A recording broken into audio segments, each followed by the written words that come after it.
All right, good morning, good afternoon, good evening, welcome, wherever you are in the world. We're going to be getting started today with some Empire replays. Yes, that's right. I was planning on doing a community replay stream today, and of course, I decided just to go with the Empire. I have a lot of Empire replays right now. I've been sent quite a few great ones that I've wanted to show off, including some 2v2s.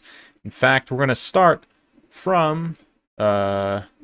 with the 2v2 rather, from legendary Slade X and the Evermod Wicked himself. So let's get to that immediately. I hope you all are doing well, having a great weekend. It's been a good one for me. Been busier than I thought it would be, but in a good way.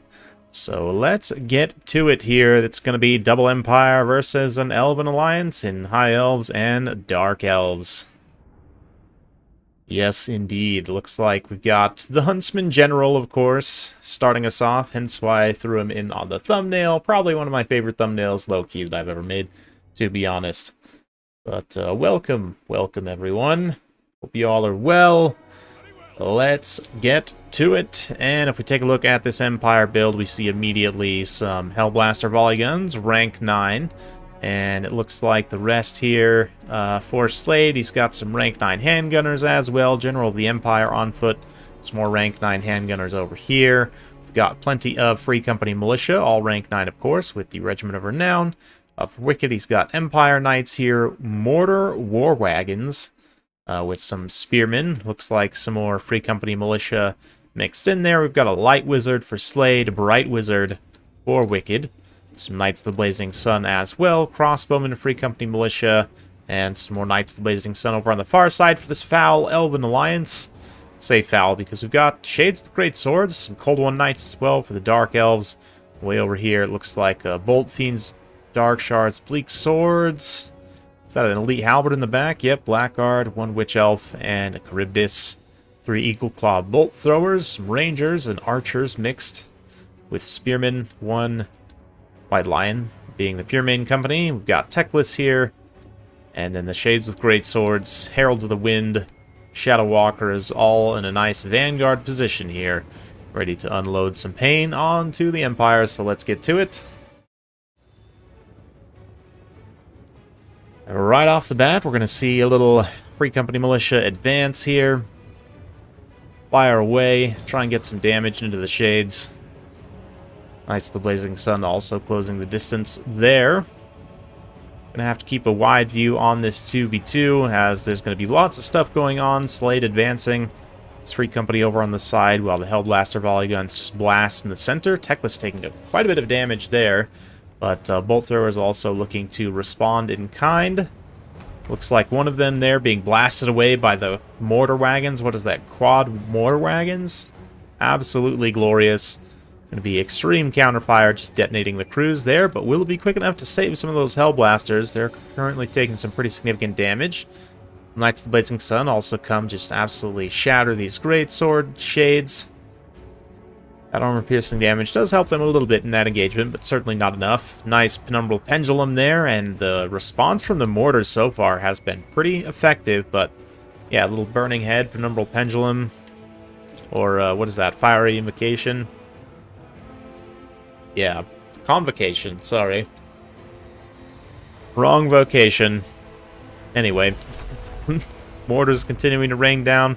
Right now, most of the melee forces are just kind of hanging back, get a little bit of an advance here in the center by the Elves, moving into the Empire with some Spearmen, some Rangers, trying to engage some of those gun units in melee. Of course, the Free Company rank 9, even the handgunners are rank 9, to be honest, will do okay here. I mean, 30, what is that, 22, 23 melee defense, only 22 melee attack for the Spearmen, so it's not like they're going to take a lot of damage very quickly from the Spearmen. The Rangers will obviously do much better, but let's take a look over on this far side engagement here as well. We've got those Heralds of the Wind running, getting crushed by Knights of the Blazing Sun. Free Company are having a little bit more of a tougher time there, but ooh, some really, really nasty bombardment from Lord of Fire there on the Elves. And speaking of bombarding the Elves, mortar wagons in the distance there just completely free to continue firing. But there is some pressure developing for the Elves on the far left flank. Looks like some Cold One Knights closing on the Free Company, although certainly the volume of Free Company there is likely to be able to just defeat the Gold One Knights while taking some losses. Sterling's Revenge holding firm in the center.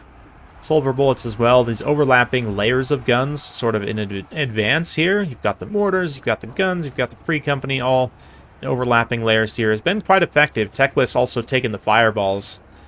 Despite the fact he's got the fire resistance, every little bit of damage helps in a situation like this. And it's enough to break him. Yeah, how much does he have on that silly bird after all? What is that, like 40% fire resistance? Yeah, he's still bypassing the 20% physical with that magical damage from the fireball, but still. Hail of Fire also being used for the Huntsman General to give extra reload skill and fire damage to himself and nearby allies. Not wildly useful, but it does exist. It's fun synergy. Wicked's a fan of it. Yeah, the mortars continuing to fire away as well. Hitting some really nice shots on the Freeman Company there. We're getting a little bit of lag. So for some reason, I don't know why, these Chaos Waste maps from Warhammer 1 have like weird frame stuttering issues in Warhammer 3 for me. Really can't figure it out, but some nice handgunner action. Let's get some rare close-ups. We've been pretty much zoomed out this entire time, as 2v2s are indeed quite chaotic and wide-ranging, but yeah, when you got the mortar wagons moving into melee combat, definitely got to take a look at that up close. Just overall kind of assess things once more. Empire is definitely advancing on a lot of fronts, and balance power is well in their favor right now, but I do feel like the Dark Elves are pressing in a few key areas. They've got some cavalry free here to kind of clean up some of these units in this area. Losing out a caster here is not great. This Charybdis also still completely healthy. I mean, there's still plenty of ammunition left for the Empire to gun it down in the late game, but still. The mortar wagons being used as a blocking detachment is definitely a thing you can do with them. It's not necessarily advisable, but again, over here you've got the Bolt Fiends, Dark Shards, Witch Elves kind of getting a nice little momentum push going, so we'll see. Definitely anyone's game still. And it's looking like, yeah, balance power moving back towards even as we get a nice little tear out there from the Charybdis into those mortar war wagons. A lot of the balance power is dependent on whether or not the Empire units can use their ammunition well, like these Free Company militia. I mean, they've used their stats to fight in melee quite effectively, but will they be able to hold out? Looks like we've got Sterling's Revenge moving in. They can fire while advancing. Yeah, if they could get some multiple units shooting those Witch Elves, they could probably take them down fairly quickly, but mortar wagons should come back, maybe. Being chased by the Heralds of the Wind there, having some leadership issues. This Hellblaster Volley Gun crew also moving through. I mean, they're fresh, and they've got terrible stats, but definitely don't want to be fighting in melee. But if they can get back to their guns, certainly would be nice, but at the very least, acting as a distraction piece for the Free Company to regroup, mortar wagons to regroup, begin raining down terror, or I should say continue raining down terror. You can see there in the back, Empire Knights being seen off by the remaining shades there, and it's going to come down, I think, honestly, to the mortar wagons and, of course, Empire ammunition in general, but especially these mortar wagons. Let's see where they focus fire onto these Blackguard. It seems not the best AP values in the world, but quantity has a quality all of its own, especially when you're dealing with explosive damage, and certainly with 4 units of mortars pounding away, it's taking significant damage. So let's see if they can continue that, maybe break some of these units here. Heralds of the Wind and others definitely feeling pretty frisky when it comes to leadership, not feeling great about things, but some more nice shots landing there. Almost down to about half HP. Balance power slowly twisting against the Empire, though. While they did at one point have a nice advantage, looks like Dark Elves are starting to... Dark Elves and High Elves, I should say, starting to take the lead slightly. Another nice bombardment there, finish off the Pyramid Company, but at the same time, while the Empire, or while the Elves are sort of pushing, getting ahead on the balance power, the Empire is starting to sort of reform ranks a little bit here, where Wicked can set up, again, overlapping layers of gunfire with its Free Company militia.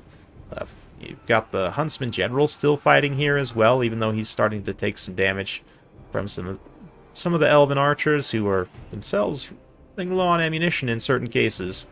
Let's see here. The mortar wagon's actually shooting the Charybdis. That's hilarious. I think they might have just got a hit there. Or maybe it was just a fireball. Oh, there's certainly another fireball right in the Charybdis there. A little bit of damage. The mortars, though. Archers, Elven Archers, is really an ideal target for mortars, because one shot in that tightly packed rank, lightly armored, you know, century-old, reasonably expensive. They're not crazy expensive, but they're not also the cheapest archers in the world, right? So definitely can help them feel pain quite quickly, especially with a large volume of mortar fire. But I mean, just look at this. Absolutely beautiful. As these blackguard get pounded to smithereens by mortars. Now, this is what we came today for, guys. If you didn't come for this today, I apologize. This is what we're doing today. It's going to be a lot of this. A lot of things getting exploded by the Empire. Because, to be honest, that's what I love. One of the things I love, I should say, most about this game. Empire is certainly awesome. And I have a complete bias towards them, as I would consider myself an Empire main. Not that I play a lot these days.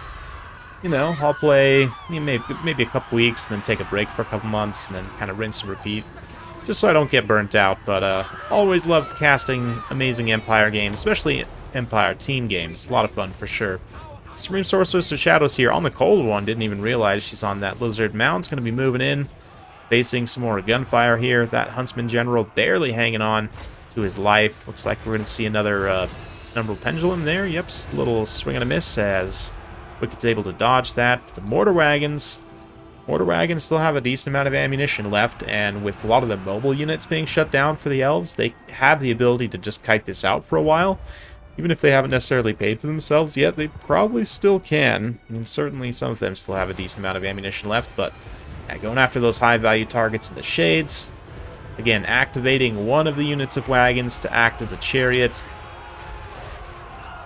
just to block some of these units and make sure, you know, if things can get back online, that would be great. This Hellblaster volley gun somehow gets back online, despite the fact they're being attacked by halberds in the flank. Yeah, if the mortars could maybe shut down that little block of halberds and spears right there, that would be very solid. The Hellblaster back online is going to be a death sentence. And suddenly the balance power flips very heavily in the Empire's favor, as a lot of the characters, or the Dark Elves, High Elves, are gone or routed. It's just the Charybdis left at this point. The Huntsman General using his last ammunition very well against it, no doubt. Charybdis doesn't have a ton of ammunition, so his own lack of armor piercing, relatively speaking, compared to somebody like Marcus, isn't going to be a problem. 100 bonus versus large means he hits like an absolute truck against large targets like the Charybdis. So, yeah, those few shots he has remaining will do a decent amount of damage. Of course, Free Company also still with some ammunition left. Yeah, the Hellblaster volley crew did not survive that, unfortunately, but let's see. We got Fireball here. That hits a tree. That's fine. No Shem's Burning Gaze from the Light Wizard, so he can't contribute any missile attacks to this. But, of course, Charybdis isn't the Hydra, so it doesn't heal, right? It will just continue taking real damage here. We do also have this one block of Dread Spears. I don't know what they're going to do, but they're here. Oof, they're here to get exploded. That's what they're going to do. Yes. Perfect. Handful more shots there from the mortars. Let's just watch them rain in. As it was meant to be. As Sigmar intended. Little net there. Net the Charybdis. And that's it. Army losses for the Elves. What a win, man. Really crazy back and forth. If you guys didn't enjoy that, I don't know. I don't know what to do, but absolutely beautiful game. The Huntsman General Gaston manages to get the win there, and clutch mortar wagon play as well. Have to say, they actually ended up getting really nice value, which is always nice to see. Knights of the Blazing Sun also 2,000 value on them. Fantastic job, Bright Wizard. Just some great synergy there from this Fire Empire build, which I do appreciate quite a bit. Could always add in a Warrior Priest if you really wanted to spice things up and maximize, but yeah, they can be reasonably expensive, so I understand. Slade, of course, going with his guns build, which is just to be respected at all times. Some units are going to pay for themselves, some units are not. That's just kind of the nature of taking overwhelming gunfire, but certainly was very effective in tandem with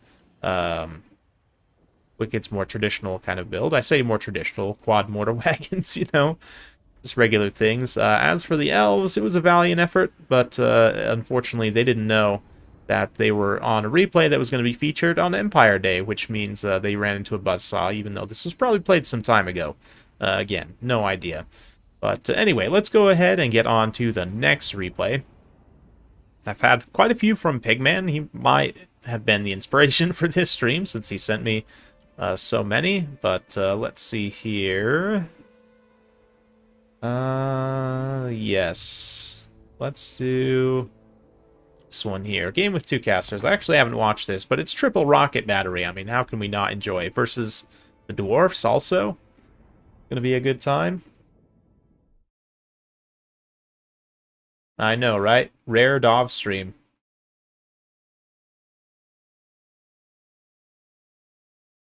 Hope you guys are doing well. It's been a chill weekend for me overall. I say chill. I've been working on some projects, but fun projects for the most part. Pretty fun, but not as fun as this. Triple rocket battery. We've got one Hellstorm rank 6, the Sunmaker, one regular. Looks like Empire Knights in the back. We've got some halberds here up front.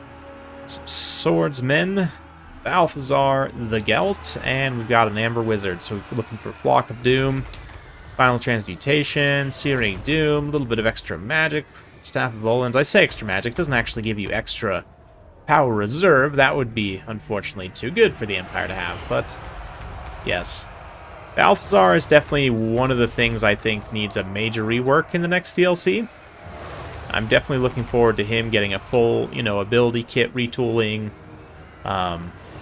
Maybe he can get some silly mount like what Teclis got, I don't know, just kidding on the mount part. But Empire Knights charging on through. We've got the rockets raining down here in the center as well. Dwarves advancing under heavy fire. It's definitely the situation you want them to be in as the Empire. Dwarves lacking in their own counterfire cannons or ways to respond to this. They're going to be at a significant disadvantage until they're able to get here into melee combat. But once they're into melee combat, it should be okay. Blasting charges will certainly do a good amount of damage as well. Man, rank 9 halberdiers here in the center getting blasting charged. That is quite painful. Really good value for those miners. We've also got blasting charges on the Norgrimling's Ironbreakers, of course. The Rangers and miners getting broken almost immediately. Yeah, Grombrindal's still here fighting, though. But surprisingly, balance power still relatively close. I guess a lot of that is due to Norgrimling's Ironbreakers. But oh man, this little death blob forming right here is just asking for some rockets to land directly in it. Come on, yes, a little bit. Not as juicy as it could have been, but certainly juicy. Juicy dwarf. Yes, absolutely. Halberdiers are a decent choice in this matchup, I guess. They've got good enough melee defense to hold for a while, and they've got decent armor piercing. Not the best, especially against small targets, but yeah, 28 weapon damage, 20 armor piercing is okay. I mean, 34-52 on a rank 9 is decent for sure. They can definitely hold out, but lack of armor is also a bit of a problem.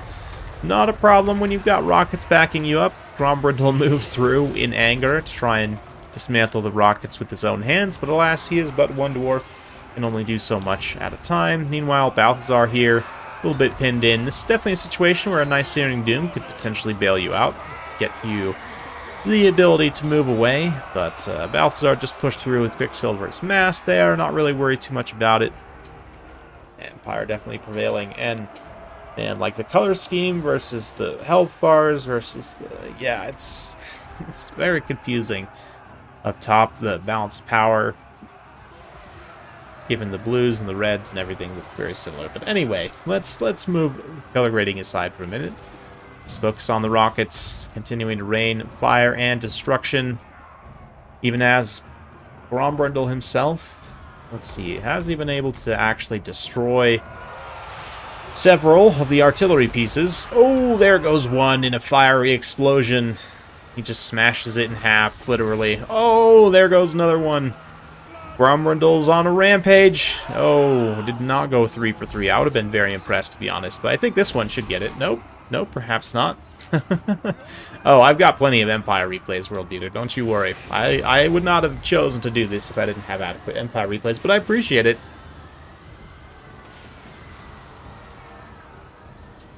Take a quick drink there. Staying hydrated is important. All of you should stay hydrated also. Yeah, if you're not drinking water, go get a drink of water. Anyway, balance power kind of flips back as the dwarfs start to regroup a little bit here. And maybe pressure some of these backline pieces. Grombrundle himself on his manual destruction campaign is actually wildly effective and is able to beat down Hellstorm rocket battery crews maybe a lot faster than I was expecting, certainly. Miners also closing the distance there. Norgremlings are running from some rank 9 halberds. It's not something I had on my bingo card for today, but here you go. That's just Empire versus Dwarfs for you. We've got more halberdiers duking it out with miners over here, so pick of halberdiers is proving to be a pretty solid one. I don't know, we'll see these rank 9s. I'm curious to see how much actual value they got, because 34 melee defense is not a lot versus the dwarfs. Yeah, I wouldn't expect them to get a crazy amount of value necessarily, more than rank 9 spearmen, I guess. I don't know. Rank 9 spearmen are truly useless, even on offense. Well, they're great on defense, useless on offense against dwarfs, but yeah, the halberdiers do a little bit of something. Let's see, can these guys actually defeat the Norgremlings Ironbreakers?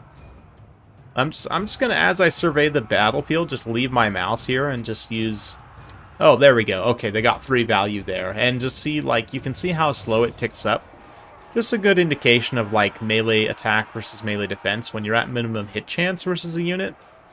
And, I mean, it's not like you can see their health bar as well. It's not like the halberdiers are actually taking much damage themselves, but it's just absolute wet noodle contest of wet noodle contests. So there you go. People who want battles to last longer, this is for you. Yeah.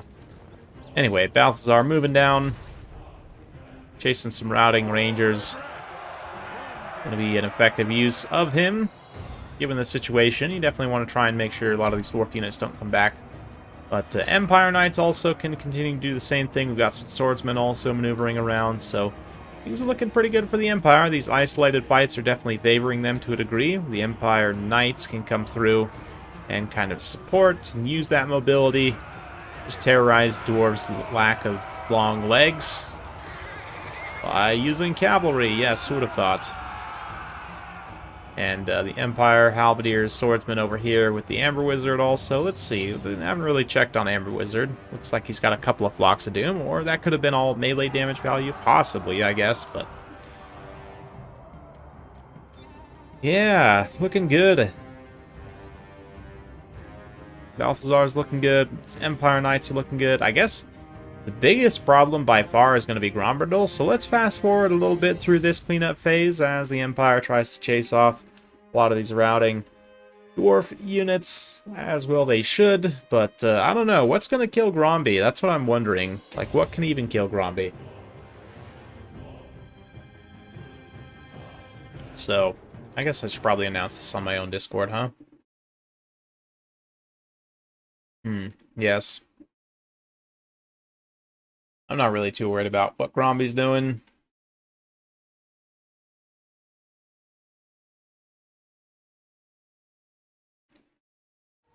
Let's check back in. Sorry, I just had to make a quick little post on my actual own Discord, because, I don't know, sometimes YouTube doesn't do a good job of notifying people, or, you know, there might be other shenanigans going on, but, okay. So, miners get shut down here. I really wish I could see the Winds of Magic each player has. That would be so nice. But there's an upgraded Final Transmutation. Okay, that's what I've been waiting for. I was like, Balthazar's got to have enough Winds of Magic, right, to be able to pull that off like a couple of times. But let's see here. Grombrundle has no fear. Halberdiers do, so they're going to run away. And basically it's just up to these Empire units to try and die as slowly as possible to get Final Transmutation off of cooldown. There's another one. So despite the spell resistance, Grombrundle taking significant damage on that. He's going to go down to about half HP. Maybe a little below now. See a little cycle charge from the Empire Knights now. Let's see here.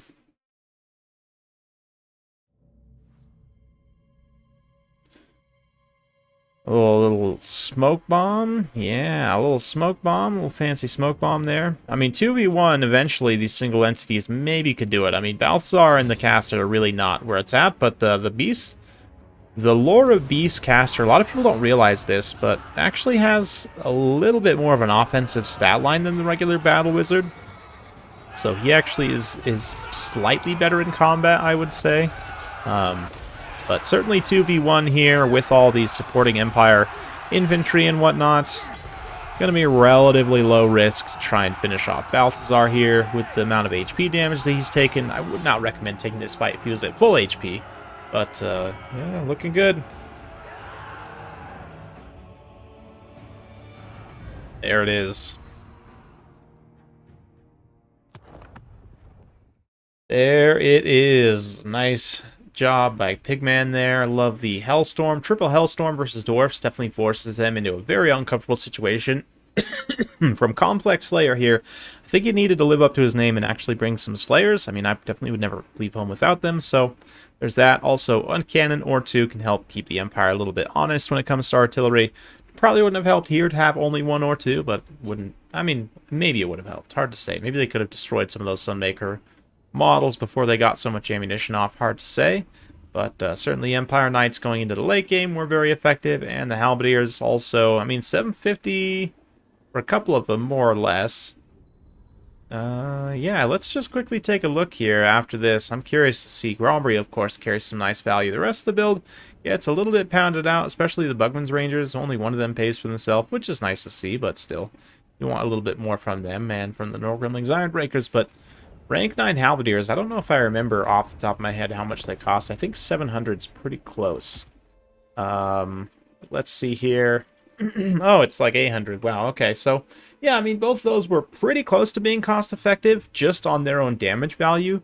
And, I mean, plus their stats, of course, being significantly juiced up to 52 melee defense, 34 melee attack, only 30 armor. That's definitely the biggest downside. But other than that, I mean, 800...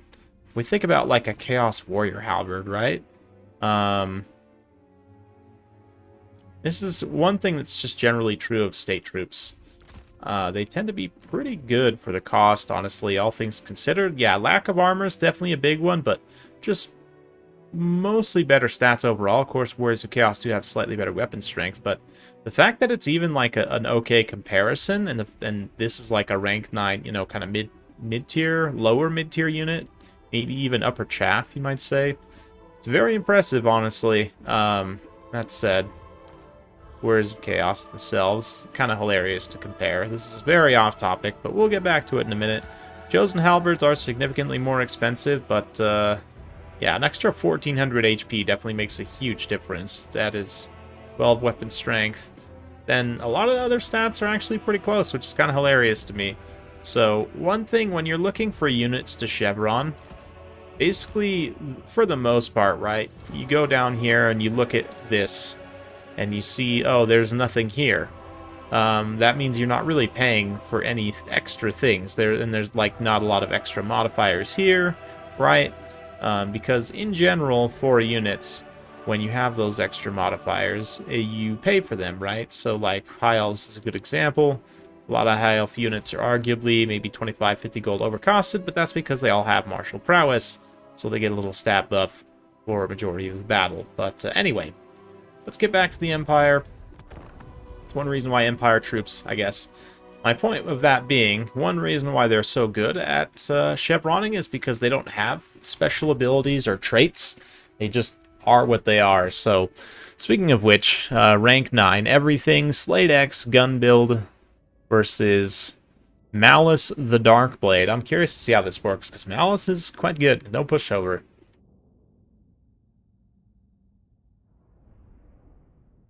Can be quite difficult to kill. So, let's see how they do here.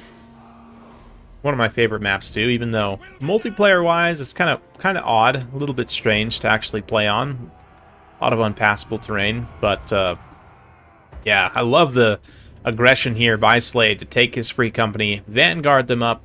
He's also got Vanguard, Zintler's Reiksguard to try and run like a little trap here. I love that. He's got some more free company here, Silver Bullets, Handgunners.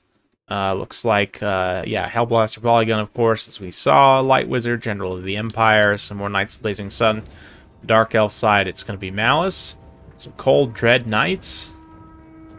Witch Elves, Spearmen, looks like Scourge Chariots. Yep, out there on the far side, some more Cold One Knights. But Zintler's Reiksguard going to be all in for the YOLO.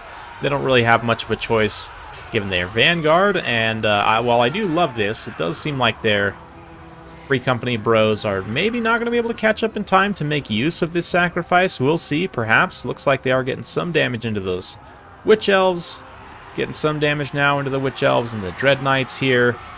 But, ooh, they do disengage from the Zintler's Reiksguard, but I'm not sure. Yeah, Zintlers end up being a little bit sacrificed there.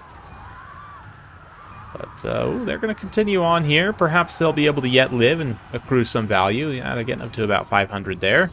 And the fact that Witch Elves are trying to pull away from them is a big mistake. I would definitely just stay on and try and finish them. Got some shades here in the corner as well. But is Slade just setting up the ultimate bait here is the thing. He's baiting the Dark Elves into this little dark alley where he's got his Hellblaster set up. And be able to just gun them down. Perhaps, perhaps not. Zintler's Reiksguard do break and run towards their own lines there.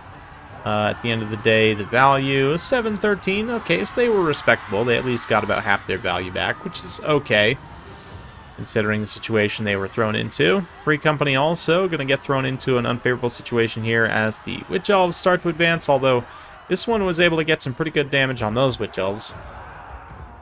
But that anti-infantry, high DPS, certainly designed to blend through an infantry unit just like Free Company. So, well, hello there, Nep Nep. How goes it? But the Hellblaster now is in position, and was this the intention all along? Fortunately, the Hellblaster still has the issue of firing into the flank of the unit, so it's not really getting the best contact on this overwhelming blob. Well, actually just a couple units stacked up on top of each other, but still. There we go. Now we're getting some effective shots right through the center of that formation. Some good damage in there. Dread Knights closing the distance, and Slade, I have to say, Slade set this up beautifully. He sacrificed a few units to do it, but forced the Dark Elves into this advance here, into this absolutely brutal sort of alleyway with overlapping fields of gunfire. Oh man, this is just beautiful. I'm not even going to pull the banners up for this. This is just, I mean, you can see what's happening. Everyone can see what's happening. Flash of powder, bullets flying through the air, elves falling left and right in droves. It is truly a spectacular thing. Little net there on Malice Darkblade himself as the Hellblaster volley gun smacks him down. You better pop Zarkan, my guy, or you're going to be a gonzo.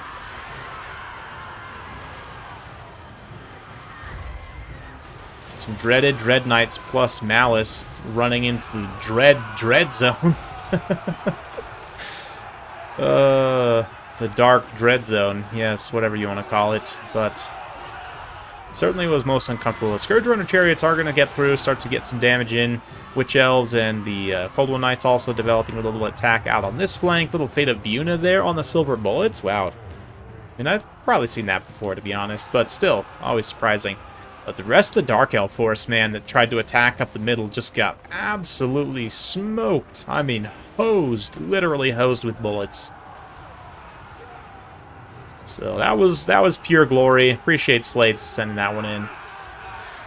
Always appreciate when he sends me replays, but something like that, man, that was a cinematic masterpiece is what that was. Art. True art.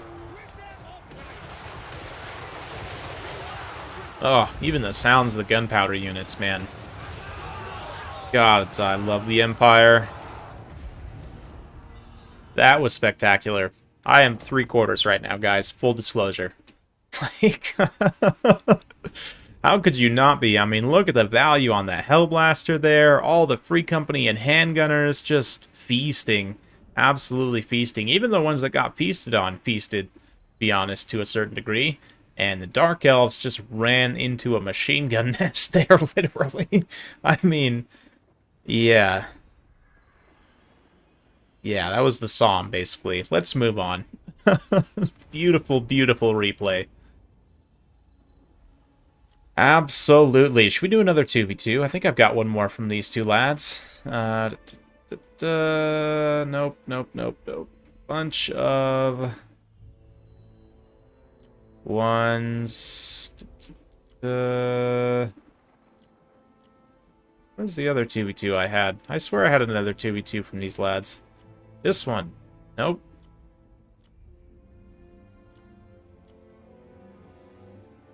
There it is. Ah, yes, versus Vampire Counts and Kislev. Again, absolute and utter perfection.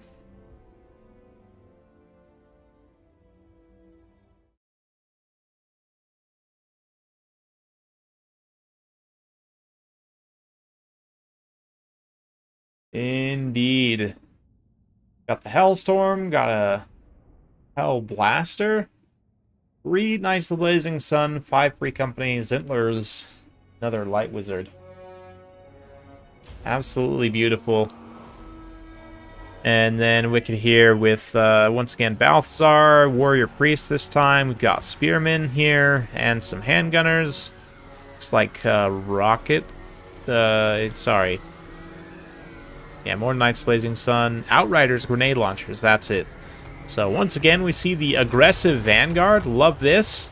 Perhaps going to be punished, though, by the heavy war sleds of Kislev. We've got a couple of them with a Snow Leopard here. As for the center, it looks like a bunch of ghouls and skeletons. We've got some Vargulfs. I feel like the Vargulfs actually fit in pretty well with the Things in the Woods and Ostankia kind of theme here. Neckarch Vampire Lord with some Vargeist, Black Knights, bunch of Skeleton Warriors, Zombies, Armored Cossars with great weapons. Little Grom here. Little Grom feels like it wants to sit back, perhaps. But looks like we've got some Dervishes here looking to get in on those artillery units. Also Zentler's Reichsguard and a cheeky Vanguard in the back. But yeah, man, those heavy war sleds. I said, will they be able to hold out? No, in fact, they do not charge the, for whatever reason, I don't know, maybe the Kislev player is prioritizing the micro elsewhere. They do not actually charge into these Free Company. As a result, they are just going to get mown down. No question. Yeah, if they were to charge directly in, I mean, Knights of the Blazing Sun are there to kind of stymie their advance a little bit, but could have gotten a lot of damage and maybe shut down, you know, multiple units of these Free Company militia there, so looking good. Backline, though.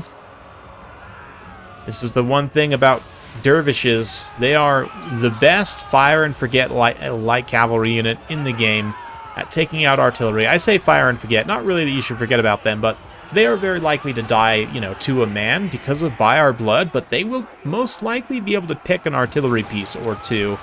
This time, it looks like just barely that mortar crew is going to hold their leadership and not rout, but still momentarily shut down. Vargulf advances here. We're going to see Shield of Faith. Is there also, yep, Banner of Eternal Flame.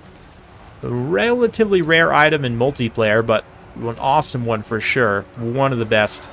And something you should consider anytime you're fighting units which are weak to fire damage. But anyway, Vampire Count's advancing. Kislev also advancing. Little Grom left there in the woods by itself is going to be charged down by Zintler's Reichsguard, but the Knights Blazing Sun on the far side definitely having a hard time. A little bit of Searing Doom here as the Knights, or the Things in the Woods, swing over to the side, try and take out these Free Company. Of course, Free Company shooting them will be quite effective, but in melee, Things in the Woods should do very well here in munching through. I don't know, actually, maybe not, because of the rank 9, Free Company might have the stats to actually stand and fight a little bit here, and maybe not go down quite so horribly, but let's see.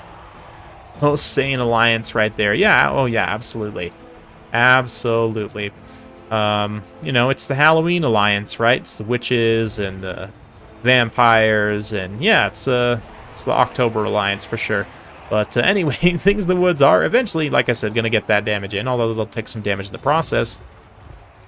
Still some Spearmen protecting the back line here. We've got some Knights of the Blazing Sun, Empire Knights in reserve in the back. Vargeist drop down, take out the Sunmaker. They're going to try and move on to the Mortar next, perhaps.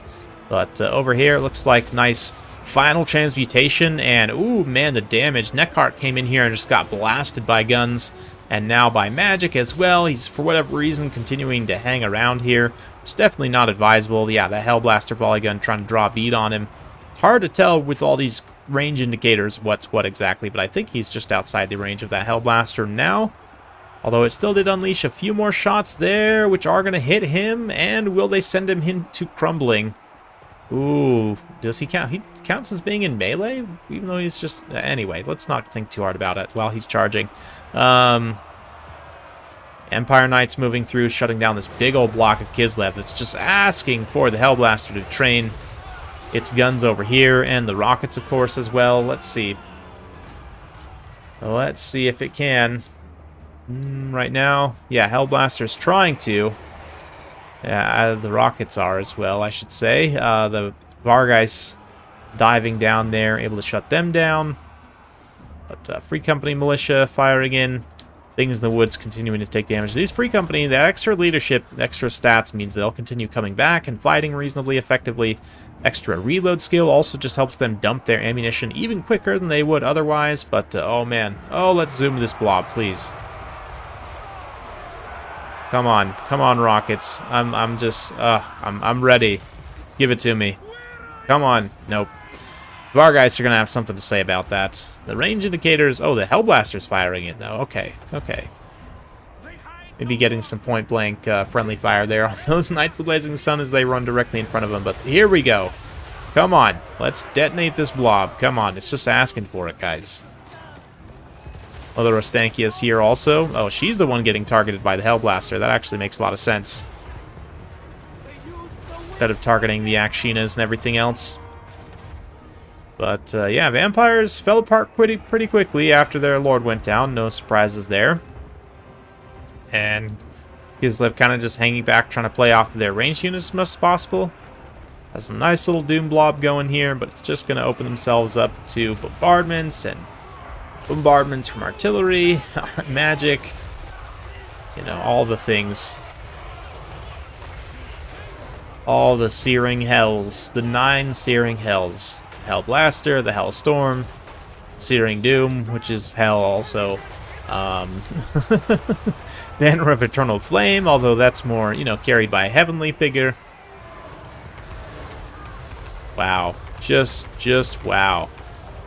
Rockets are so cool, man. Such a cool unit.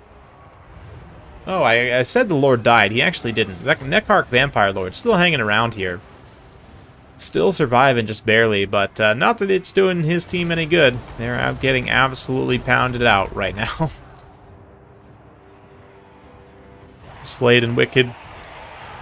Don't need no fancy factions.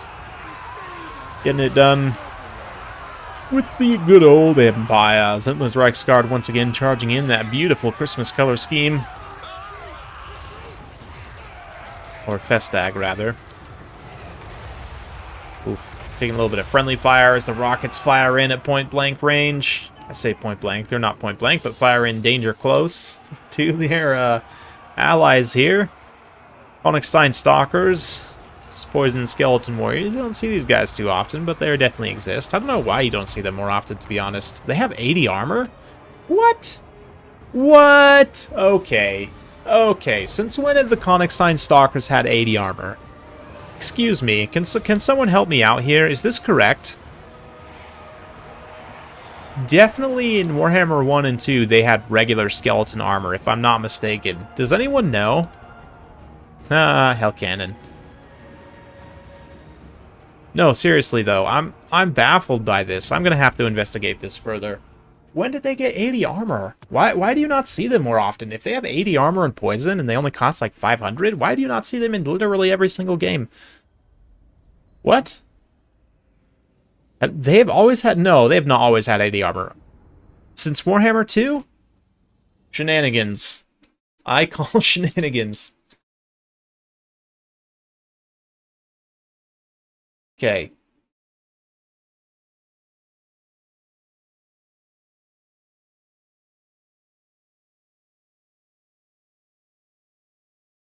Not that I don't believe you, but just...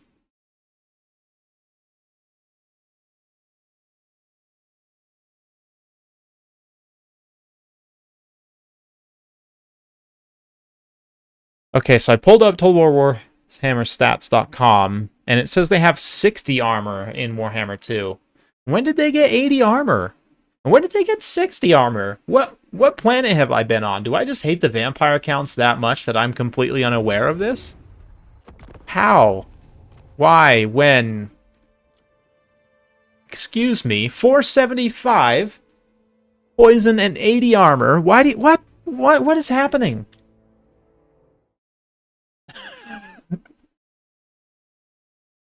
Did they have 50 armor? Yeah, they have 60 armor in total Warhammer stats. I want to say they were given that at some point during Warhammer 2, because I distinctly remember in Warhammer 1 they were the same. You know, 20 armor for basic skeletons. So let me get this right. So for 175 points, you get poison, rank 9 stats, and 60 armor.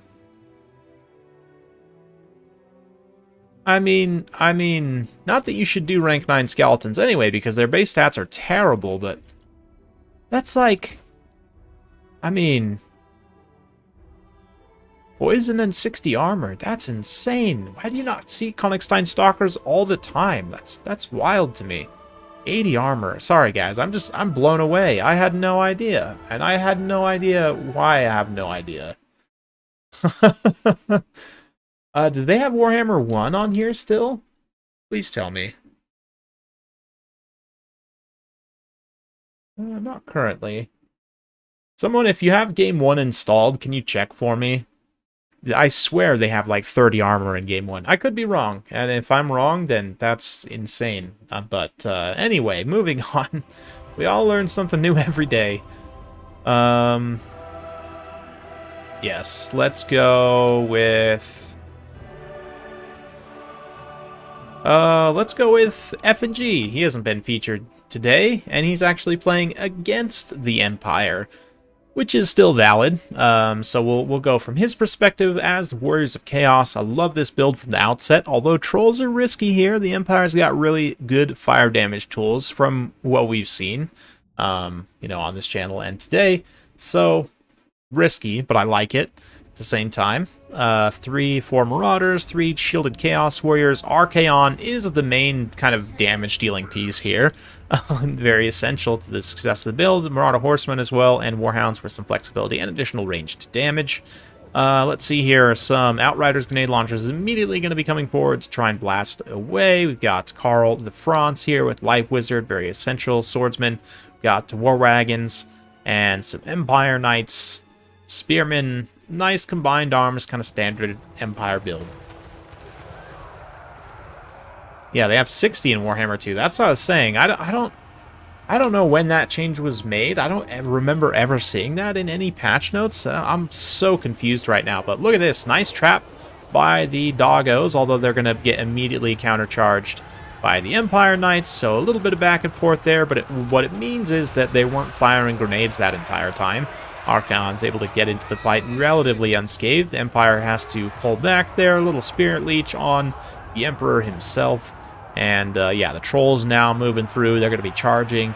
Since it's Swordsmen up front in certain places, they'll be directly charging the swords.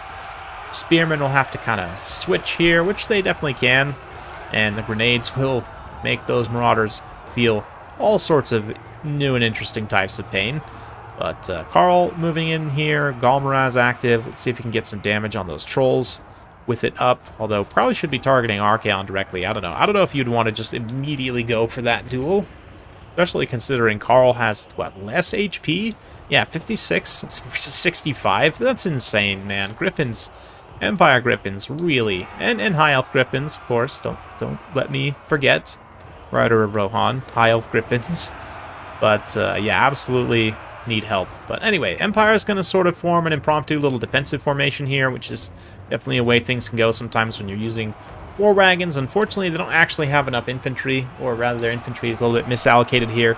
Spearmen not in the right position to stop this, and the Earthblood will try and be a response, try and keep the War Wagons and the grenade launchers relatively healthy, but Marauders going through here, disrupting, distracting, doing a great job of not allowing those ranged units to fire. Same thing over here, kind of charging in, distracting those horsemen, and then charging away. Just classic skirmish cavalry behavior, to be honest, and very effective. Hounds moving in as well, so really nicely done, sort of leading those cavalry astray and away from the main body of the fight where they're mostly needed, right? And especially to protect the War Wagons from disruptions and to, you know, help rear charge and chase these trolls off.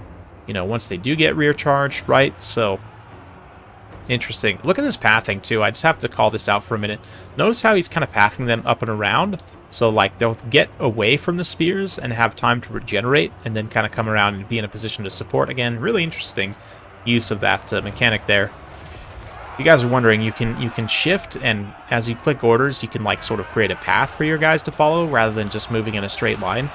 Not always executed totally effectively. Sometimes, like, if you hold it down at certain points, it can kind of draw a little weird, and they'll do sort of odd things, but can be effective in a pinch just to kind of give a rough order of what you would want a unit to do. Then you can always come back and adjust later, but they also have 60 and a 7-year-old Zerg pit from Warhammer 1. That's insane. I guess they got it at, I don't know. I would have to go, like, look through the history of patches, but is that the full-on Mandela effect? Might be. Anyway, that's crazy. They have 80 now, though. Yeah, the Chaos Armored Trolls, their regeneration is definitely coming in big handy here, as they're able to continue kind of cycling pressure. That said, the Empire continuing to fall back continuously with those mortar wagons. Certainly an effective way to use those mortar wagons. Man, look at the armor piercing damage, too, on those Chaos Armored Trolls. Armor doesn't matter when you've got a handgun. And those units still, though, majority of their unit models still online. A little bit of Spirit Leech there on Carl as well as he moves in, try and save his Life Caster. Yeah, the Empire's definitely on the back foot, but the tools they have allow them to play powerfully from that position regardless. You know, lots of kite and mobility. Ranged units. Carl's going to drop down once more, go for the fight with Archaon. Yeah, Carl, I think I like to think that it's an intentional bug, you know, making the, like, Empire characters, like, huge in comparison to their Griffin. I honestly choose to believe that it's intentional, just to remind us, you know, how puny the HP is for the Empire Griffins. But anyway, Archaon looking absolutely fly as ever. I say as ever. He is the ever-chosen. But since Champions of Chaos, at the very least.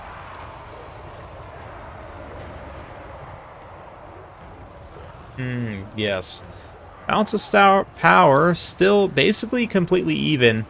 And the War Wagons now focusing their fire on Archaon. Still a decent amount of Empire Knights alive. The infantry is definitely in rough shape, but at the same time, Empire Knights can continue blocking here a little bit. Grenade launchers can continue firing in and breaking up the Chaos advance here. Let's see. Warhounds get a really nice charge in here. Manage to solo out those Outriders. Should be able to actually fully shadow the unit here. We'll see. The War Wagons just charge them. I love that. Kind of block a few of the unit models and try and hold them off. Empire Knights come through for fast response to actually hold them off and push them back. Really nice reaction time by those hounds to get them out and away. Let's see. Ooh, they're going to maybe stop here and get sandwiched, so it doesn't end up mattering that much, but still, almost was fantastic. That said, big tear route here on this side from Archaon, so Chaos has a nice little push potential. Push some of these units up and off the hill. Wow, look at that moonlight coming off the, or starlight, rather. I don't know. I don't really see the sun, so I'm going to assume that it's starlight. I don't see the moon either. But anyway, let's not think too hard about the lighting situation on this map and get back over to the actual battle where we've got these War Wagons kiting away. No resources were dedicated to try and chase these units off, which I think is arguably a mistake. You know, you could definitely detach one of those trolls, maybe to try and chase those routing units. Make sure they don't come back, but we'll see. War Wagons are getting low on ammunition, in this case at least. These ones over here still have a decent amount left. Empire's also forming up a nice pocket here as they use all hands to try and defeat these Chaos Warriors, who you can barely see because of the lighting on this map, to be honest. But they're here, I promise. They're slugging it out in the mud in the dark with these Empire troops. So, very interesting. Very, very interesting. Oh, the trolls getting into the wagons. That would be quite a disaster for the wagons. It's able to happen. Archaon taking a little bit of damage there. Let's see how much the War Wagons can get done. They've already done a lot of damage, I would imagine. Yeah, 750,000 on that one. This one, 1175, so they paid for themselves, even though they've just about used up all their ammunition. So, man, War Wagons, that's where it's at for sure. Absolutely, wagons o' war. It is unfortunate that a lot of people's opinion the strongest way to play the Empire, and certainly War Wagons are very effective. I think there's lots of ways you can play the Empire effectively, personally, but War Wagons is definitely one of them. And even though it's not particularly fun to play against. So let's see here. War Wagons firing in. Nice little cycle there from Carl. One thing that the warriors do have going for them here is that trolls have heavy mass, so cycle charge won't be as egregious as we've seen in some recent games on this channel with like the High Elves, for example, right? Where they only have Phoenix Guard left and they have no capacity to stop high mass units. But let's see here. Little Reichland Runefang. Interesting. Little Spirit Leech also on Carl. Carl's getting quite low, as is Archaon. Really anyone's game left at this point, but the ammunition's just about over, so it's going to be a melee game very soon. And I would think that's going to heavily favor the Warriors of Chaos here, but we'll see. Maybe another attack buff on those War Wagons and they can get it done.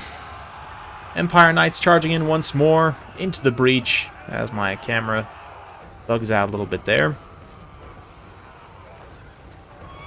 Oh yes, the War Wagons moving into melee combat. That's when you know you're in deep trouble. Little Earthblood there as well. Heal up Carl, heal up some of those Knights. And surprisingly, leadership damage on those Chaos Armored Trolls is almost enough to rout them. With the death of Archaon, will it actually be enough to rout them? Ooh, a tiny bit of ammunition left on these War Wagons. Carl's got Galmaraz active. Will he be able to finish off the Ever-Chosen? Looks like he turns away as his own War Wagons block him. Spear Leech on Carl. Oh man, it's going to be close. He did not finish Archaon there, which is going to potentially be disastrous, but Archaon still is getting hit. Perhaps this charge will do it. Oh, he does manage to break him. A hit there. An Earthblood.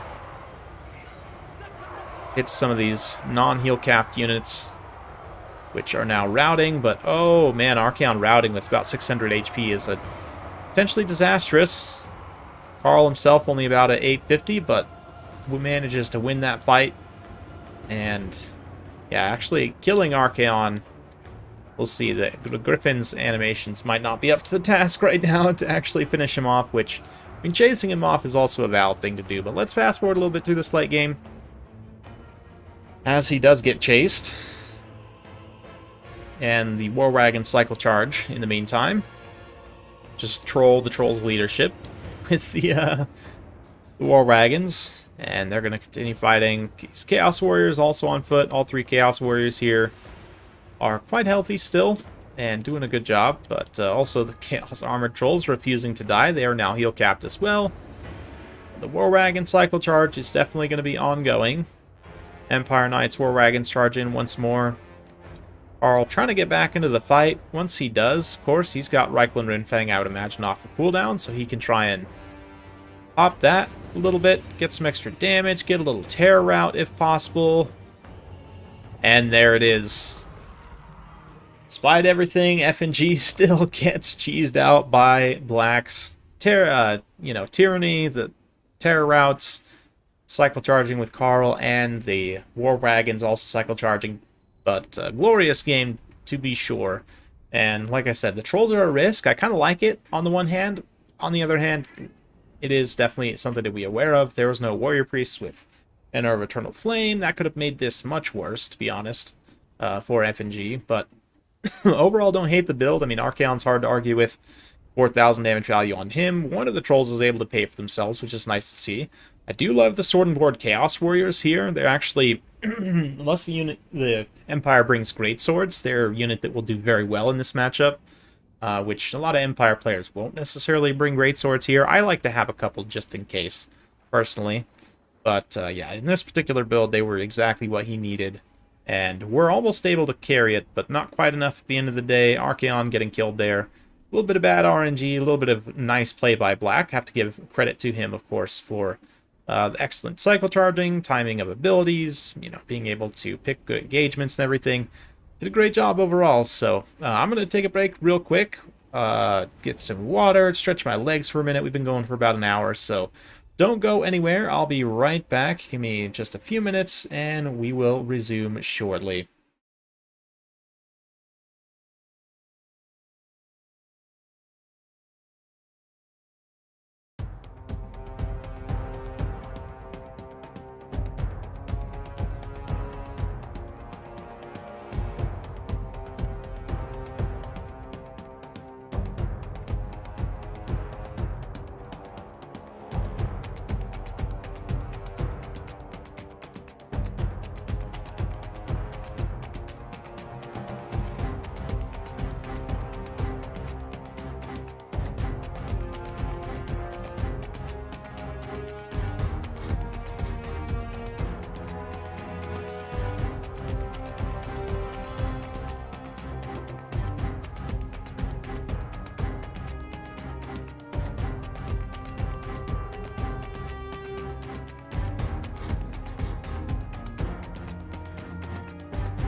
All right. Am returned. Shall we resume? All right. What shall we do next? Got some more here. Let's go versus Chaos Dwarfs. That's always a good time. Got Marcus Wolfheart. Got an Amethyst Wizard. Demigryph Knights Halberds. Got the Hellblaster Wagon. 3 Empire Knights. A couple crossbows. State Troops versus a whole mess of Laborers. Dreadquake. Mortar. Astrochad. Got a Rocket. Single Great Weapon Bull Centaur. A couple of Fire Glaives. Yeah, odd build for sure. But I'm curious to see how it goes. Yeah, the Dreadquake going to be immediately firing into relatively cheap state troops. Guess this is one good reason why you would not want to bring a lot of expensive infantry. Not that the Empire has any, but still. Oglacon's Wolf Boys also over there in the distance, but let's see. Dreadquake landing some shots. Got a decent hit there on those Spearmen. Oof, yeah, nice hit there on those Crossbowmen as well. Demigryph Knights obviously going to be a way more expensive target, but let's not tell them. And honestly, if I were here playing the Chaos Dwarfs, I'd probably put this guy on single shot, pull him back, and try and go after the Demigryph Knights. But as it is right now, he lets the Empire pull up pretty close, which is going to allow Marcus to shoot in here, a little bit of Spirit Leech, and, you know, all things told, this rocket's not likely to last very long in this circumstance. It is getting some damage while it's alive. Astro Chad's Laborers slowly moving forward, but, yeah, Marcus's precise shots, I'd imagine just, like, headshotting this guy who's looking through the scope back here. Very cool animations, it must be said. But that's not going to stop it from getting absolutely destroyed by the Empire. Yep, and then the... oh, wow, is the Dreadquake already dead as well? I just completely missed this thing getting completely blasted by the Hellblaster. So that's fantastic. A little Flamestorm there in the back on some of those already damaged crossbowmen. A little bit of overkill, perhaps. Probably would have put that Flamestorm here in the front line somewhere, but that's okay. That's all good. Astro Chad himself now going to be subjected to Marcus's missile weapon. Cavalry all just kind of hanging back for the time being, waiting for opportunities to strike. Looks like the ones on the Empire's right flank are going to be deployed while they defend the back line there from Uglacon's Wolf Boys. The Laborers won't really challenge state troops at all in the front lines, so they're completely fine to just continue fighting here, no problem. And because the Chaos Dwarfs were relying so much on that artillery to be damage dealers, the loss of it is going to significantly set them back. Not that it's completely unwinnable without them, but now Astro and the Bull Centaurs have to completely carry this, and from a threat assessment perspective, you really got to try and take out Marcus as quickly as possible. And then obviously the Hellblaster wagons as well, if the Uglacon's Wolf Boys could get at them. Right now, they're just having trouble getting past those Empire Knights, but really you could definitely outmaneuver up the side here, get a little cheeky charge, pull away. Just do everything you can possible to disrupt. But yeah, Demi-Halberds and the Knights kind of working these flanks a little bit. Not really doing a lot, mostly just distracting and pulling units away from more relevant engagements. But yeah, Bull Centaurs there getting torn apart. Definitely seems like the Chaos Dwarf player was not prepared for that kind of counterattack. But to be honest, it wasn't even that intense, like, long-range counterattack, right? Like, a lot of those units kind of just pull up to mid-range and start shooting. That's completely preventable by just playing up from your artillery. A lot of people, especially newer players, will play too close to their artillery. You need to play up and create some space. It's good to still have some fast, protection units, but there's quality Flamestorm. That's what you need. Who cares about the Laborers? Literally just roast them all. And just put those Flamestorms on the state troops there and try and get rid of them. So, they're working okay, actually. State troops, a lot of them are getting destroyed, but still, long-range tools of the Empire are going to be quite effective here. The blaster wagons, probably absolutely, yeah, 3,622 value. Absolutely insane what they were able to accomplish here. I don't know, for me, Chaos Dwarfs versus Empire, the artillery just seems quite risky to take as Chaos Dwarfs because the Empire has just much cheaper, better traditional artillery. Not even, something like this where Marcus and some other combined tools can kind of pull up and just wreck them point blank. But yeah, I mean, there's, I guess, a lot of ways for the Empire to potentially punish some of those long-range single-entity artillery pieces for Chaos Dwarfs. So I don't know, seems to me very risky to bring them. A lot of these other units in this composition makes sense, Fire Glaives, the great weapons, but still not going to be enough as the Fire Glaives are shut down there by Demis and Knights. Other units also being shut down. Ooh, a little Flamestorm there on the Knights as they attempt to escape. Well, and then end up inevitably burning out some of those Laborers, but that's okay. Absolutely fine.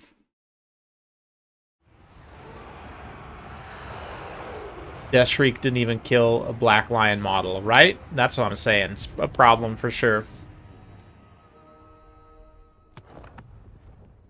Yeah, I mean, A wild build from F&G for sure, but I actually really like it. The double demi halberds is one piece that I'm not sure what the intention is with these guys, what they're supposed to be fighting, because I don't, correct me if I'm wrong, and I definitely could be wrong about this, but I don't think they necessarily trade well with like Bull Centaur renders.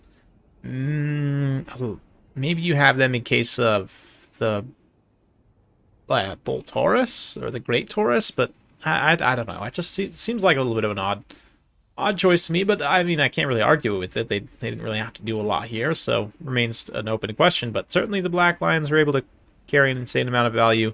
Marcus was able to do a good job, but really that was just about the blaster wagons for the most part, like beating the Chaos Dwarfs by themselves, or at least dealing with the most high value units, and then allowing the rest of the build to succeed. So yeah, Black Lions showing which faction has the superior wagon-mounted artillery, and it's not the one that has it on trains.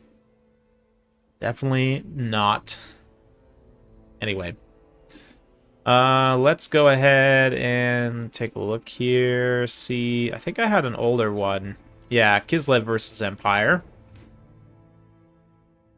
So we're going to see this one from Joy Boy. At least I don't think I casted this one already. Anyway, we've got Ostankia, Double Things in the Woods, 5 Streltsy, 4 Winged Lancers, and 3 Kossars from the Empire. It's going to be a little bit more of a tall build, but still, we've got Carl, no healing, but Lore of Light, some State Troop Swords, Great Sword, the Sunmaker, some Crossbowmen, 2 Handgunners, and a couple of Demigryph Knights. Anti-Bale Taurus, probably. Yeah, I mean, makes sense to a degree, but I would also think you could just shoot the Bale Taurus to death, most likely, but maybe not. I don't know. Take heart, for today I am on your side. Whatever. We'll stank you. 5 Streltsy is definitely the way to go here, though. In general, when I've seen people have success against the Empire playing as Kislev, this is a build that I commonly see when people are playing in this matchup. It's 5 Streltsy, just because it gives you such a solid base to work from. Streltsy can trade pretty well against just a lot of different Empire troops, but this is what I'm talking about. YOLO, fire and forget. Gossipite Dervish straight into the artillery. Even if they get countercharged and, you know, routed, they'll Fire Blood proc will help them last long enough to, at the very least, hopefully pick off this artillery. Let's see. The Sunmaker, Regiment of Renown status, their leadership is helping them hold out right now. Yeah, maybe not. Arl jumps in there himself just for good measure. Again, it does buy some time at the very least for Kislev to advance. It does a lot of damage to the crew, so it'll be much easier for Kislev to take it out once they get close. But nice little flock of doom there. Hit a bunch of units. Demis trade about even with Bull Centaurs. Okay, I see. Makes sense. Yeah, I mean, I don't, like I said, I don't totally hate the pick. I was just, I don't know, I'm curious about it. Like, I don't, maybe other units would be able to fulfill the same role a little bit more cost effectively, but I'm not sure. Again, I have to kind of stop and think about it a little bit, which I definitely haven't. So, anyway. Yeah, a little bombardment from Ostankia there. Empire player playing very passively right now. Other than Carl, who's going to come forward and get horribly killed, I think, here. Wait, did I already cast this game already? Maybe. I don't know. People do this from time to time. I do this from time to time. Rider of Rohan does this from time to time with Tyrion. I mean, certainly can happen to the best of us, but yeah, despite the net on Ostankia, Carl just takes an insane amount of damage, and it's going to have to pull away there. Things in the woods catch up. They're going to prevent him from healing. Even if, well, not that he has any healing, but even if he did, he couldn't heal because of those things in the woods, and that's going to be it for Carl. Don't want to charge a line of Streltsy with your Flying Lord, especially given how crappy Griffin's HP is. You really don't have a lot to work with there, especially without healing. But with that, it's pretty much going to be over already. Yeah, Carl falls, and Mother Ostankia is going to continue fighting here. Things in the woods can come through and just clean up this entire infantry line. Some of these Winged Lancers, I don't think even got into combat. How one-sided this particular battle was. But there you go. Figured we needed at least one Empire loss to keep us humble. I think I might have seen this replay somewhere. I did cast a Kislev versus Empire game recently, but it was different from this. That one was like with some Reiksguard, and I think the Empire ended up actually winning that one. But yeah, this one, I might have actually cast this one on the last community replay stream, but that's okay. Like I said, we needed an Empire loss today just to keep us honest. At the hands of Kislev is certainly acceptable considering they're another human faction, but there you go. Yeah, 5 Streltsy. It's definitely a way to go in this matchup. And don't take Carl without healing, especially right now, until they buff that HP pool. But anyway. Yeah, let's see here. Empire versus Dark Elves, or should we go with another Slade? I think we need some Skaven on today.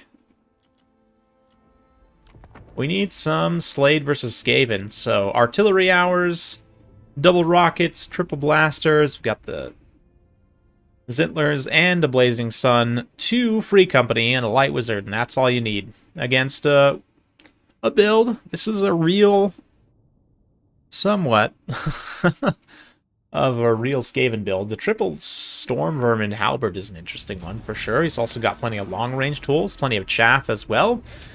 Oh, immediately the Natty Bubo sharpshooters are going to open up on the blasters, but will the blasters also immediately open up? Yes, they will. Yes, they will. Oh, they're going to be just targeting some Skaven slaves in the front line, which is totally fine. Take a couple of shots immediately, but then start to target everything else, and then here come the rockets from the side, and, you know, cue whatever glorious, operatic, cinematic, otherwise orchestral piece. Yep, Mother O has 30% more HP than Carl. Not surprising. I think even little old Ikit Claw in his Doom Wheel has more HP than the literal Emperor of Mankind. So there you go. One Hellblaster gets shut down immediately, but that's why you have so many. The others will continue firing, and let's check what high-value units. I mean, obviously there's chaff getting exploded everywhere, but who cares about that? The Avalanche Mortars have been shut down. A lot of the Storm Vermin Halberds are still online. Zitler's Reiksguard are just absolutely YOLOing it in here, which I have to respect. But Natty Bubo's still alive. The Plague Claw's still alive. But yeah, a lot of the chaff are being kind of baited into this artillery over here. And the rockets, the caster and the character here, the Lord, Knights of Blazing Sun, are going to be able to come in and rout all of these chaff units. So yeah, with the chaff now separated from the actual meat of this build, the wheat, if you will, then Sterling's Revenge can come through. The Hellblasters, once again, have avenues to fire. Nice overcast net hits tons of these units here, and again, leads to Ikit getting separated from any support, absolutely blasted by Hellblasters. And there goes Ikit, just like that. That'll be a relatively quick one. The Hellblasters now switch over to... well, they don't even need to. Looks like both the Plague Claw catapult units were shut down, killed by Sterling's Revenge, who, man, the volume of slinger fire definitely could be painful. For whatever reason, I actually... not that I see a lot of Skaven gameplay, people don't tend to bring the slingers a lot anymore, the slave slingers, which I don't understand. Their volume of fire is amazing for their cost. And yeah, they're not going to do a ton of damage unless you've got a ton of them. But even then, like, they can do a surprising amount of damage, and given how cheap they are, these ones are probably already paid for themselves. Pretty close. Oh, that was the Warp Lightning Cannon. Yeah, again, pretty close. They're about halfway there already. Yeah, these ones have 3/4 of the way there already, and it doesn't take a lot. It really doesn't take a lot. Just have to shoot at something for a minute. But, oh yeah, the rockets landing there, just absolutely punishing the Storm Vermin. You don't see Storm Vermin a ton, because they're not very cost-effective. But they're here in this battle, all clad in black, ready to go. Out here in the Dark Lands, getting exploded by Chaos. Nope, not Chaos. By Order. By the most Order. see a lot of Night Runners. Are these Night Runners? These are Skaven Slingers. Oh, you see a lot of Night Runners in other replays. Yeah, I see a lot of Night Runners too, but man, Slave Slingers are just so cost effective.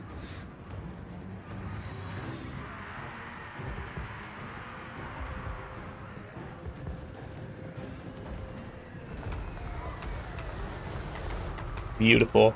Absolutely glorious.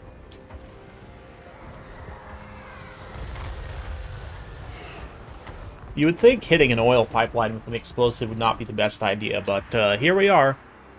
I guess maybe it's not oil. Possible it's something else. Maybe it's a lava pipeline. What do you guys think? Chaos Dwarfs, what do you think they're pumping through these pipes? Lava, oil, something else entirely? You know, maybe certain ingredients for Grom's Cauldron, but let's not talk about that. Don't want to get demonetized. Anyway. Ooh, Plague Clock Catapult's actually able to get back online here. Skaven are acting like they want to try and get a little cohesive push together.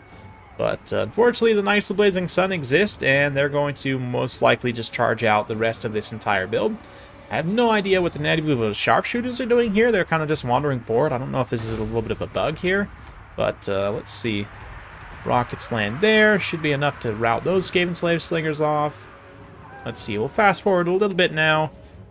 As the Knights of Blazing Sun, I guess they have a decent amount of Stormvermin Halberds to try and finish. Ikit also himself comes back. It's going to use that, something. Was that Howling Warp Gale? Anyway.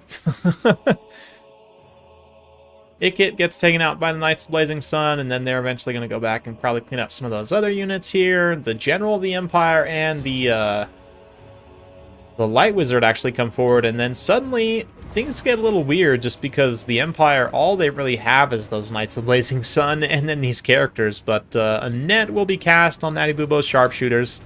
Try and make sure they get caught. The General of the Empire doesn't get horribly killed here. Him and the Light Wizard are able to close the distance while that net is active.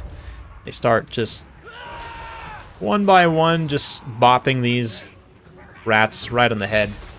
Beautiful, beautiful job. We're able to actually rout them off, kill a few of their unit models, and certainly hold out long enough for the Knights of the Blazing Sun reinforcements to arrive. Sunmaker also comes back with their Regiment of Renowned Leadership. It's going to get ready to hop back on their rocket batteries. Knights of the Blazing Sun, though, will just bypass. We'll see another net here as well as the Light Wizard comes forward. Going to eat some shots right in the face, but still comes through. Fight in melee. Knights of the Blazing Sun eventually come to finish it off. Yep, Natty Boobos are done for good. They charge in now, or rather past Storm Vermin, as the Storm Vermin take hits from the Wizard and the General. That's the one. Liquid Pain. Centaur Milk, yes. There it is. Beautiful, beautiful game. Actually ended up being a lot closer than I thought it would be based on that initial opening there, but just beautiful. I mean, 400 kills in a multiplayer game, plus 2,200 damage value, 22,000 damage dealt with the Hellblaster volley gun there, 348 kills with the Sunmaker. I mean, just spectacular kill numbers. I mean, to be expected against the Skaven, of course, but still doesn't cease to amaze me. Yeah, I mean, on the Skaven side, I like to pick up Ikit. The Natty Boobos were able to get some pretty good value, all things considered, and one of the Storm Vermin Halberd also pays for itself. Maybe I need to re-examine these guys personally, but I don't know. Getting tired. I have a hard time making myself a fan of them. But anyway, let's move on. Got a little bit more time. I don't have a ton of time to stream today. That's also another reason why I decided to do Empire specifically, so that we could try and keep it a little bit of a shorter stream, but still get plenty of games. Let's see. I think I've casted most of these, and I do want to save a couple of Empire replays for, you know, regular games that I'm going to be casting next week or two. But,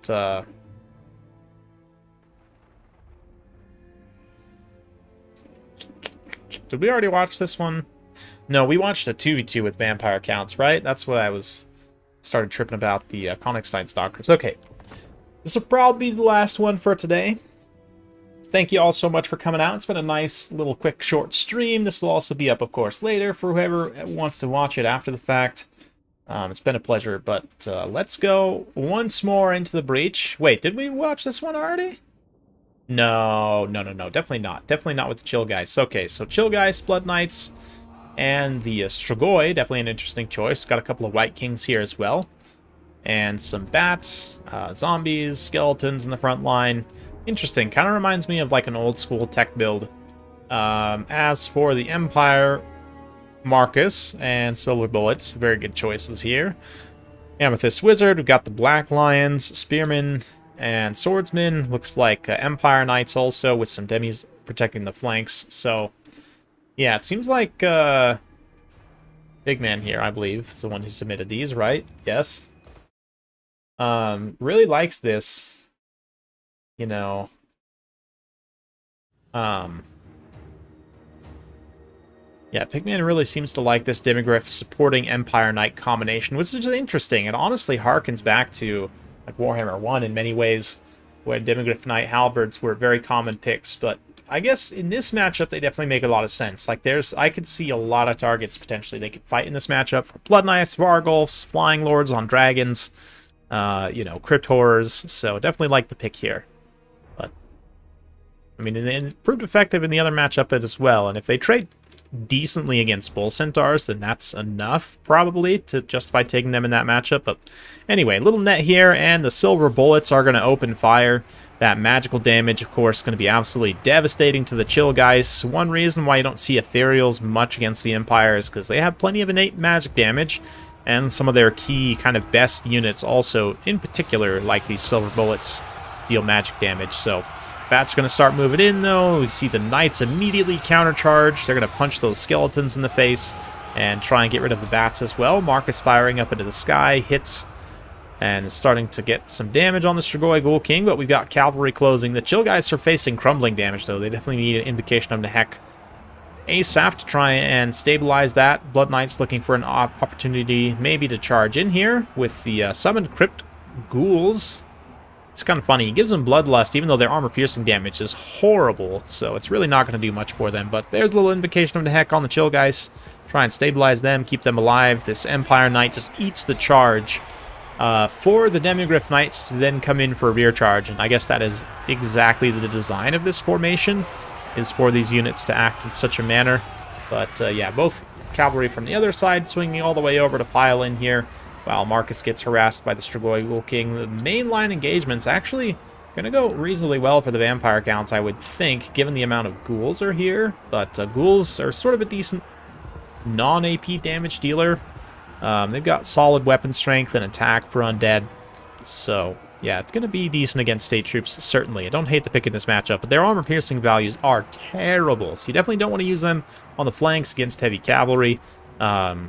You know, even though they can be a little bit faster as well than other undead infantry. But still, the Strigoi Ghoul King getting soloed out a little bit here as his cavalry support evaporates. Demigryph Knights just absolutely feasting value here, as both halberd units were able to get in relatively unscathed and fight kind of ideal targets, again, without getting charged directly themselves. Yeah, one Empire Knight was severely dealt with. But Demi's doing okay. Another Demi halberd also here in the center doing all right. Closing down those bats, shutting down various units. The Crypt Ghouls are starting to bust through the front line, though. The White Kings also are going to be relatively tough units to crack, but Black Lions still have all 4 of their unit models online and a good amount of ammunition, so pretty much anything's on the table for getting blasted. Another Crypt Ghoul summon there. Again, on the cavalries, it'll help, certainly, because of the poison, but that low AP value is really going to struggle against something as heavily armored, even as the Empire Knights with 110 armor. Yeah, they're very heavily armored for how inexpensive they are relatively, and it's a nightmare matchup for the Crypt Ghouls, certainly. Like, I don't know, ghoul-based builds can be good, but I definitely would not take them against even a more of a mixed armor faction like the Empire. Probably the Dark Elves is the sort of the cutoff, which Dark Elves are slightly less armored, I would say, on average than the Empire. you know, they don't have maybe as wide of a selection of cavalry, or yeah, they have a little more armored infantry. I don't know. Maybe even against the Dark Elves, I wouldn't take Crypt Ghouls, but like Slanesh or Dark Elf or Wood Elves, maybe. Wood Elves is risky too because they don't have a shield, but maybe just Slanesh actually. I don't know. Let me know what you guys think in the comments down below, or in the chat here. But Onyx Chad Stalkers. I know, right? After realizing they have 80 armor, they are literally going to be in every single Vampire Counts build for me from now on. Like, 80 armor and poison for 475 and, like, decent-ish stats for an undead unit. Like, yeah, they're not going to be the best damage dealers, but as a tank infantry and as kind of a really good sort of tar pit infantry, very effective. Ooh, nice little Scavscrath there. Scavscrath sort of being slept on right now. Not nearly as effective as it used to be, but yeah, the White King doesn't end up paying for himself, so maybe there is something to just not taking them anymore. This one also, yeah, just not quite enough time, unfortunately. While the build gets points for theming, unfortunately, you know, ghouls, Strigoi Ghoul Kings are going to struggle to be effective. Same thing, the Chill Guy's taking so much damage, and just that cavalry engagement going so poorly. Yeah, Mr. McNugget here does a great job of winning it out. Just really, really good cavalry play there, kind of baiting and switching on the cav units. So fun stuff for sure. And that is a beautiful way to end it with a beatdown of the Vampire Counts. So yeah, interesting though, as it pertains to Vampire Counts, not to just derail the stream once more. We're here celebrating the glorious Empire after all, but yeah, Konigstein Stalkers, 475, 80 armor, poison, 24-29 is pretty poor, to be honest, but I mean, base skeleton stats are really not that great anyway, especially if they're, you know, nearby like a corpse cart, right? Like if you have the Unholy Lodestone, or any corpse cart really giving them Vigor Mortis, suddenly, you know, 33, 29, pretty good, sort of more towards what you would expect for kind of the mid-tier infantry, right? But then with that 80 armor and poison, they'd probably be able to beat down, you know, or at least grind out, should say. Not to mention the passive healing opportunities, of course, but let's not pay attention to the foul Vampire Counts. Let's return to the Empire, where I think maybe the only units we didn't see today would be like Flagellants. We didn't see Pistoliers also, which makes me a little bit sad. But yeah, the Empire is a glorious faction. They're pretty well balanced, solidly towards middle of the pack, but when played effectively can be incredibly strong and rewarding to play. That's why I love them. So hopefully you guys enjoyed today. If you like this sort of content, be sure to like. If you're watching this after the fact, if you're here today live, thank you so much. You know, you guys coming out at short notice. I'm going to try and do these community replay streams maybe once every weekend just to give myself some more reps kind of streaming, while I also plan some bigger things. The Land Battles with Caps mod had a recent update where it actually speeds up if people are like avoiding engaging or spell kiting, and so I need to investigate that. It seems very promising. It seems like that mod is in a really, really good place right now, so might be hosting a tournament series with that. I haven't got anything set in stone yet, but be sure to keep your eye out for some announcements. And that's it. Thank you guys so much. It's been my absolute pleasure. We'll see you guys next time.